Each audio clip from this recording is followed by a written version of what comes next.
Hey guys, what's going on? ZeroArmada here. I'm going to be doing a little video review of the Soldier Front 2 Founders Pack, which is available in the Area Games version of Soldier Front 2. So I purchased the Heroism Pack.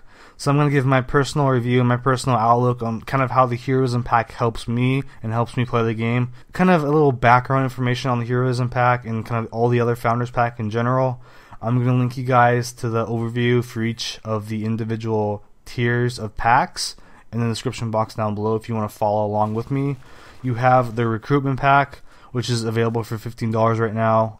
The Lieutenant Pack, which is $37. Commander Pack is $75, and you have the Heroism Pack, which is kind of everything in one, for $150. Basically, what's kind of cool and unique about these Founders Packs is, okay, say you buy Commander Pack. Not only do you get everything in the Commander Pack, which is the crossbow, the sprays, you get two limited day items or limited duration items, the K3 Naga and the MP Deluga. You get all that and you get everything below that in terms of the tiers. So you get the Commander Pack, you get the Lieutenant Pack, and you get the Recruitment Pack just by buying the Commander Pack. Likewise, if you buy the Heroism Pack, you get the Heroism Pack, the Commander Pack, the Lieutenant Pack, and the Recruitment Pack. So basically it's everything on your current tier and below for that price. And I think that's kind of cool. And really what these come down to in terms of the Founders Packs is, I think it's kind of split into two different ideas or ideals. First off, you kind of have the novelty part of it. Some of these items, like the Lucy set, which is basically the reskinned variants of some of the weapons that are available in game. You have the Lucy M4A1, which is in the Heroism Pack, Lucy Crossbow, Lucy Grenade, and the Lucy Pistol, or the Lucy Infinity. Those items will never be in the game again. You can never buy them again after this Founders Pack is gone. So you kind of have the novelty in that because, okay, these items will continue to gain more rarity and more value as the game's life continues to progress. And that's kind of one cool thing off that. I really like the Lucy M4A1 personally because not only does it look kind of cool with the red, white, blue, and kind of the yellow color scheme, kind of rocking my patriotism right there, but it's also got a scope on it.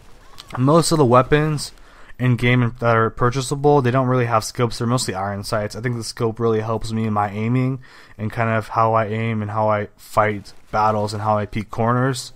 And for the most part, a lot of the scoped weapons from what I've seen are limited day basis when they actually do have them available.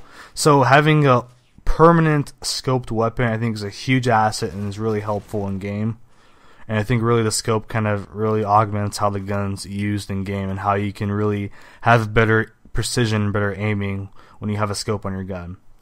And ultimately too, aside from the novelty part of it, the second part I think that kind of really makes this pack unique and really cool is it's more of a startup pack. Once closed beta is over, open beta starts, everything is wiped. The Founders Pack, depending on what pack you buy, is reapplied back onto your account.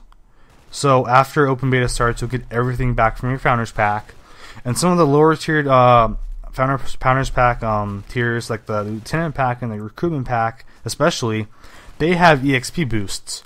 They have an EXP boost, they have an SP boost. The Recruitment Pack has an SP boost, and the Lieutenant Pack has a double up, which is basically an SP boost and an EXP boost. And that's going to really help out in the open beta because, hey, it's going to be kind of more of a leveling race. There's going to be some leveling events, stuff like that in the beginning of the open beta. So to really put yourself and give yourself an edge, you can use those on your account to augment your level and get yourself more EXP, get yourself more money. And on top of that, if you get the Recruitment Pack, you will also get Crimson Mamba, which is basically a hero item or a hero character, and that's a permanent item.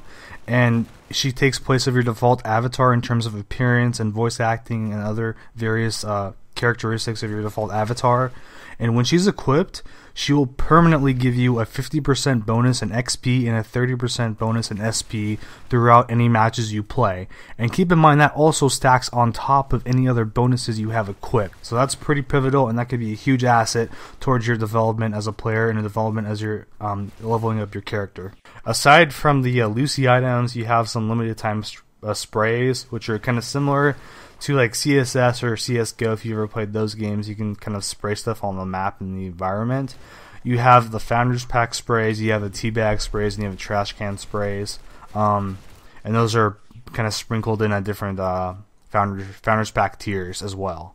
I personally think it was a good deal. If you're really invested in the game and you really like the game, I'd say go for it. I mean, personally, I went with the Heroism Pack and I don't have any regrets. And hopefully you guys kind of see the novelty and see the value in each of these packs. If you have any questions or comments, or if you bought the pack and you have your own insight to it, leave them down below in the comments. And thanks for watching as always, guys.